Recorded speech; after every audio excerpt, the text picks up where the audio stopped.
ADRE grade 4 result কেতিয়া আহিব আৰু কিমান দিন ৰৈ থাকিব লাগিব আৰু এডিআৰই গ্ৰেড 4 আমাৰ কিমান কাট অফ যাব মানে কাট অফৰ পৰা কিমান মাৰ্ক থাকিলে আমি ফাইনেল পাই যাবা আজি সকলোবোৰ কথা মই এইটো ভিডিঅ'ৰ যোগেদি কথা পাতিম তোমালোকে যদি আজি আমাৰ চেনেল ফাৰ্ষ্টত আহিছা চেনেলটো সাবস্ক্ৰাইব কৰি ল'বা আৰু ভিডিঅ'টো ফাৰ্ষ্টৰ পৰা লাষ্ট চাই থাকিবা ফাৰ্ষ্টৰ কথাটো ক'বলৈ গ'লে আমি এডিআৰই গ্ৰেড 4 ৰেজাল্টটো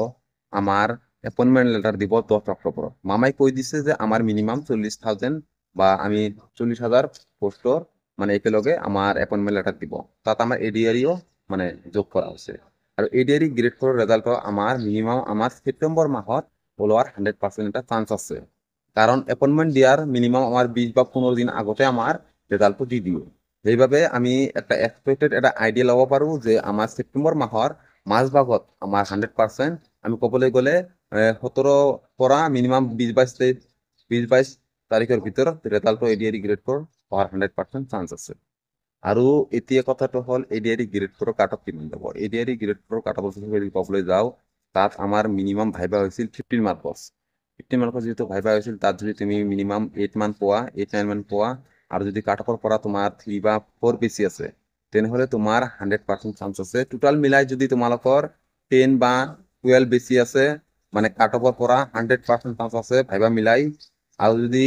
তোমালোকে তাতকৈ অলপ কমো আছে তেনে তথাপিও টেনশ্যন কৰিব নালাগে যদি তোমাৰ অলপ কমো আছে তথাপি নাম অহাৰ চান্স আছে কাৰণ এটা পোষ্টত মিনিমাম আমাৰ দুজনহে মাতিছিল তাতকৈ আৰু বেছি মাতা নাই বাৰু সেইবাবে মানে কাট অফটো কাষ্ট ৱাইজ যাব কিছুমান কাষ্টত বহুত কম যোৱা দেখা যাব আৰু কিছুমান কাষ্টত অলপমান হাইও যাব তাত 15-16 মানৰ প্লাছ হোৱাৰ চান্স আছে আৰু কিছুমান কাষ্টত এনেকুৱা হ'ব 8-10 পালেও নাম আহি যাব এইটো কাষ্ট ৱাইজ আৰু পোষ্ট ৱাইজ এটি ডিপেণ্ড কৰিব বাট এডিআৰই গ্ৰেড 4 যদি তোমাৰ 10 বা 8 12 তেনেকুৱা মাৰ্ক আছে টেনশ্যন কৰিব নালাগে 100% নাম আহিব আৰু তাতকৈ যদি বেছি আছে তুমি একদম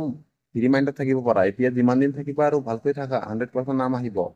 আৰু এডিআৰই গ্ৰেড 4 কাট অফ ইমান হাই নাযাব কাট অফ লৈ যাব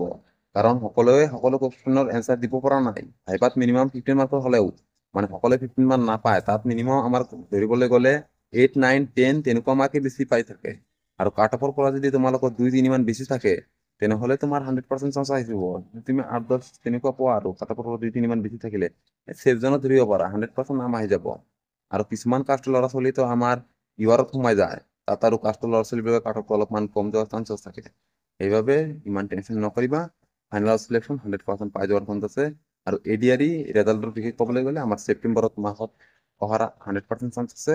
তোমালোকে জাষ্ট যদি ভিডিঅ'টো ফাৰ্ষ্টৰ পৰা লাষ্ট কৰি চাইছা মই সকলোকে মই ধন্যবাদ জ্ঞাপন কৰিছোঁ আৰু লগতে তোমালোকে যদি আজি নতুন আহিছা মই অনুৰোধ কৰিছোঁ চেনেলটো ছাবস্ক্ৰাইব কৰি ল'বা আগতীয়াকৈ যদি কোনো নিউ ইনফৰমেশ্যন আহে তোমালোকে আমাৰ ভিডিঅ'ত পাই যাবা